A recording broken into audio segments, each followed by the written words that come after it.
Rainbow Six Siege has seen many influential seasons, but some of them have done a lot more for the game than most. So in today's video, I've broken down 4 Rainbow Six Siege seasons that absolutely changed the game and were the most influential seasons out of any other operation in Rainbow Six Siege. Side note, these will be in chronological order. And to start us off, we need to go over an operation that was pretty early on. In terms of the year 1 operations, and even the year 2 operations, most of them weren't all of that influential. You had minor updates here and there, but nothing that was truly game-changing that made us understand and play the game completely differently than how we do today. There was one season, however, that was very, very influential in how the game was played, what the game felt and looked like, and how many people were playing. And that was Operation Health. Now, if you're an old player that played through this operation, most people will tell you it's either the worst or best season at the time that came through the game. Operation Health didn't have any game balancing changes or new operators or new maps. All it was Ubisoft taking a break from new content and simply fixing current issues. It would be like if Ubisoft today came out with a season with no new content at all and just focused on the anti-cheat issue. It was the same thing, but back then it was for game bugs. Because when Rainbow Six Siege came out, there were a lot of game bugs. So Operation Health promised better servers, as lagging was a huge issue. It promised less bugs, as there were a lot of game-breaking bugs, like I said earlier. It promised better matchmaking, as there were a lot of matchmaking errors, matchmaking took a long time, and sometimes the matchmaking just wasn't all that fair. They also implemented an on and off switch for the developers. Essentially what this meant is that if there was a huge problem, like a game-breaking glitch or something wrong with the source code that made the game unplayable, the devs had an on and off switch that essentially made the game unplayable that they could use to essentially stop any wildfire of code spreading so that they could work on the game without anybody playing or exploiting anything bad. This was and still is a pretty cool feature that they haven't really had to use all that often, but it's a great safety net in case something ever does go horribly wrong. They also made it to where servers were client-sided for environmental issues. Things like dead bodies or wall destruction were all client-sided instead of server-sided. This made hiding in dead bodies a lot less reliable, which people were doing a lot back then, as hiding in dead bodies when it's server-sided means that everybody sees that dead body there, meaning you can hide in it, but if it's client-sided, only you see the dead body there, and you can't hide in it. There's a lot more nuance and expertise that goes into what I just said, but just know that they made environmental destruction client-sided instead of server-sided. Now, there's a lot of other bug fixes and changes that they implemented in this season. Not as important, but you get the idea. This season was purely dedicated to fix the main issues in the game. However, because they implemented so many new features, there were bugs with those new features, as there is in any other game when they introduce new features. So where half the community saw bugs being fixed, the other half of the community saw bugs being introduced. Meaning a lot of what they were spending their time on in the season just wasn't really getting anywhere because there were more bugs being made than there were being fixed. Ubisoft was up in arms and work and couldn't really do anything about the situation, but just burn time and get everything solved eventually. Because of how long this took and just how many bugs were introduced in this season, it also delayed Season 3 for that year longer than they had planned on, making this one of the longest seasons in Siege history because of the delays. But ultimately, after Operation Health, most of these bugs were fixed, and the game was better off for it. So the experience of this season wasn't all that good, but what the season did for Siege was absolutely huge, and it fixed a lot of the major issues, whether people want to admit that or not. Now, I know a season that just really fixes bugs and issues isn't what you came to this video for, and that's fair. We came to talk about operations that changed Rainbow Six Siege because of new features and operators that were added. So let's go over the next season that had even more changes than Operation Health, and that operation was Operation Shadow Legacy. You may know this as the operation that came with the Operator Zero. It was also the first season that came with one single operator instead of 2 or 3 that had been promised in the previous seasons. But them only releasing one operator was for one distinct reason, and that was because they had many more changes planned and ready to go. First of all, you had the Chalet rework. With the Chalet rework, Chalet went from one of the worst maps in the entire game, an extremely unbalanced mess with a lot of windows, to one of the most balanced and most loved maps in the game today. Not only did they rework Chalet, but they reworked 2 distinct operators as well. First of all, they reworked Tachanka. This is when he lost his turret and gained the fire launcher that we know and love today. He also gained an SMG with his deployable shield, and he gained a Bearing 9 later. This made Tachanka a lot more viable, although he's still one of the worst defenders in the entire game right now. The other operator that they reworked this season was Thatcher. Previously, if you don't know, instead of just disabling gadgets for a short amount of time, when Thatcher would EMP something, it would completely destroy the gadget. gadgets. So all you would have to do to completely disassemble any defender lineup was simply throw an EMP grenade into the room, and every single electronic in there would be destroyed.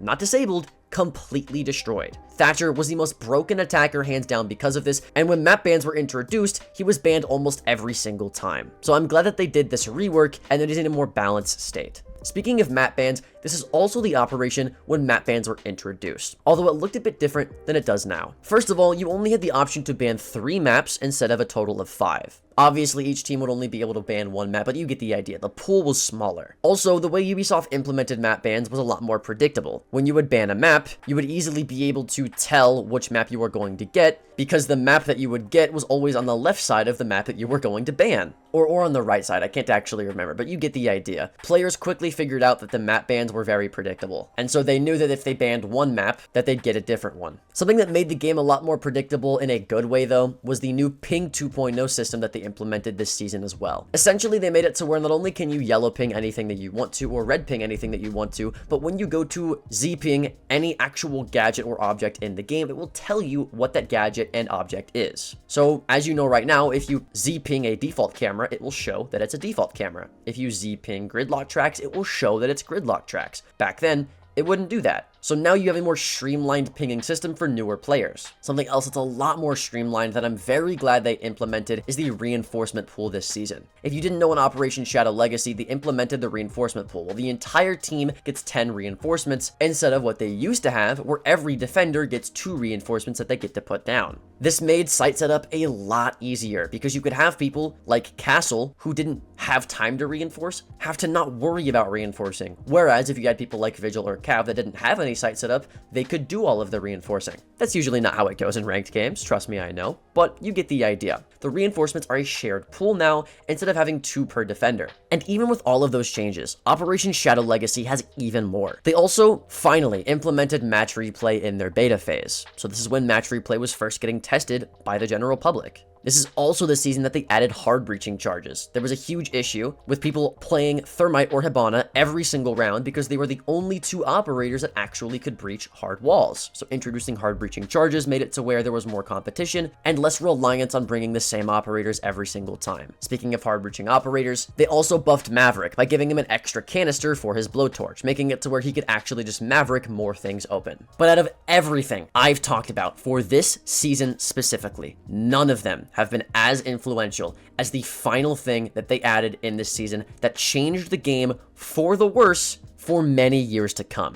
And that was the introduction of the 1.5 and the 2x scopes. These scopes were just too good. They weren't too zoomed in, so you could take close range gunfights, and they weren't too zoomed out, so you could take long range gunfights. The scopes themselves didn't cover up much of your screen, you had a lot of glass space, and the crosshairs weren't too invasive. So they were ran on every single gun. There were even entire metas defined around which operators had the 1.5x scope. Warden, for example, on release was not played at all. His ability was seen as pretty bad, but when he got the 1.5x scope, he had over a 90% pick rate for every single ranked player. And since then, people still run Warden, even though his 1.5 and the 1.5 in general and the 2x have both been removed. But more on their removal later, because now let's move on to a different operation, the third in this video, which is Operation Solar Raid. You may know this season as the season that Solus came out, and that's fair. This is the season that she came out, and she was seen as one of the best defenders that had come out in a very long time, especially compared to the lackluster attackers that we've been receiving seasons before. But there were a lot of other important changes, one especially, that completely changed the game forever. First of all, you had the introduction of Nighthaven Labs. Just like Lair, when it first came out, people thought it was too big and they didn't like the map because they didn't understand it. But when people started to actually understand the map, they realized that it's one of the best maps in the map pool and they stopped banning it. Unless, of course, you're on copper in console, then you still ban it, but you get the idea. Most good players know that this is actually a good map. Not only did they introduce this, but they also introduced something very, very big for the console community, and that was crossplay between Xbox and PlayStation. Previously, if you played on Xbox, you only played with and against Xbox players. The same exact thing can be said for PlayStation 2, but with this season, Xbox and PS5 players could queue in the same lobbies, on the same team, or against each other, or a little bit of both.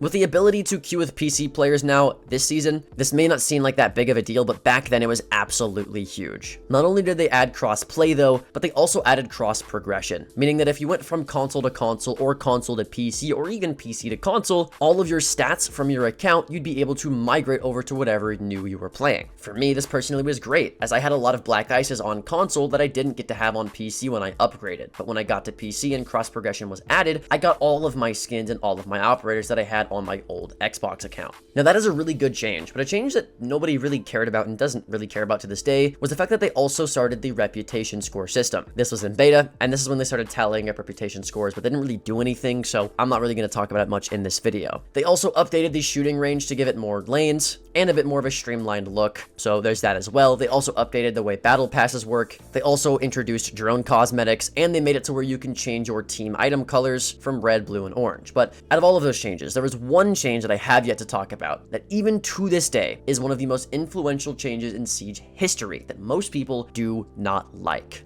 And that is the introduction of Ranked 2.0. Essentially, Ranked 2.0 is an upgraded or reworked take on the ranking system for Rainbow Six Siege. Ranked 1.0 essentially worked as a standard elo system. You gained a set amount of elo and lost a set amount of elo per season. You also had placement matches, 10 to be exact, that would determine your rank when you started out in the season, and then you'd have to grind like any other game to get to a higher rank, or if you were bad, a lower rank. Compared to Ranked 2.0, this is a better ranking system, but still a terrible ranking system, as the way they distributed elo was very bad, and it was pretty hard to climb in most ranks. They also had less ranks back then, meaning that you'd have really bad players in really good lobbies more often than you even do now, and skill distribution was just not fair. With Ranked 2.0, skill distribution now is a little bit more fair because you have more ranks, and everybody starts from copper. However, you now have hidden MMR, essentially making any sort of rank that you get completely meaningless, as you can just play more games to get that rank. It adds no reward for any high skill player, and it gives no incentive to grind for any low skill player, because if you don't even know your hidden MMR, there's no point to knowing your rank, and therefore no points to even playing. It is one of the worst changes ever made in Rainbow Six Siege history, and that either need to revert back to Ranked 1.0, or they need to make a Ranked 3.0, which would more likely be the more optimal solution. But in this video, we've really only been talking about changes to Rainbow Six Siege that have changed the game forever in a bad light. Most of these changes I've been dogging on Ubisoft as a company because truly these changes have been bad. So let's go over the final most influential season in Rainbow Six Siege history that actually changed the game for the better. And that was the final operation in this video, which is Operation Deadly Omen. Operation Deadly Omen came with the operator Deimos, who to this day is one of the strongest but still pretty balanced attackers in my opinion. He's great for roam clearing, getting free kills, taking space, or taking one-on-one gunfights, or even countering cheaters if you're on PC. Definitely one of my top 5 best attackers for solo queue, but that's neither here nor there for today's video. A more controversial change to the season that was added was the map Lair. I personally think that Lair is like Nighthaven Labs, where most people really didn't like Lair when it came out, or Nighthaven Labs, because they were just too big and too confusing, and most of the rooms just looked the same. Kind of a labyrinth of a map. But just like Nighthaven Labs, Pro League teams are starting to pick up Lair and play it a lot more than other bad maps, and so are ranked stacks. So when people actually learn how to play Lair, I do think it's going to be seen in a bit better of a light, just like Nighthaven Labs did not that many years ago. Besides that though, let's go over an important change to attackers. And that was the fact that every single automatic attacker primary received an ACOG scope. This was absolutely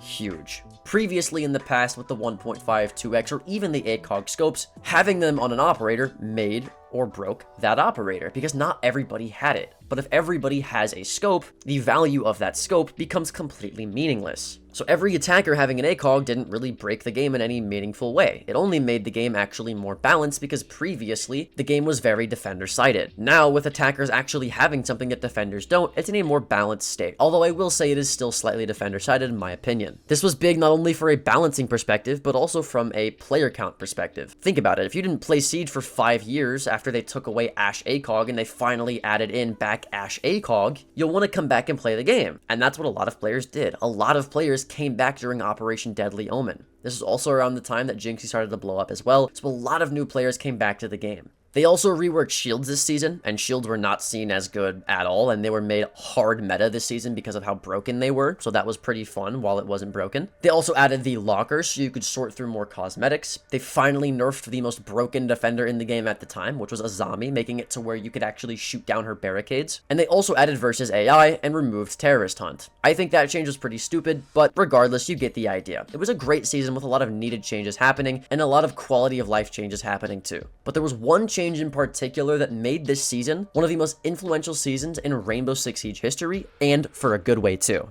And that was finally getting rid of the 1.5 and 2x scopes that were introduced in Operation Shadow Legacy that I talked about earlier. Like I said, these were perfect scopes, and whether or not operators were played were dependent on if they had a 1.5 times scope. So removing that scope and reshelling it to an ACOG and reshelling the 2x to a 3.5 not only gave people more versatility in the scopes that they could run, but it also balanced every single scope-sided defender or attacker in the meantime. It completely removed the balancing philosophy from Ubisoft by using scopes to balance operators, and since then we haven't seen many operators be balanced with their scopes because of this. It made the game more balanced, more streamlined, and more balanceable for the future. But that's pretty much it for today's video. If I missed a season, let me know in the comments. Check out the Twitch if you're interested, as I do stream every single day, and then check out this next video. My name's Alka, and I hope I'll see you there.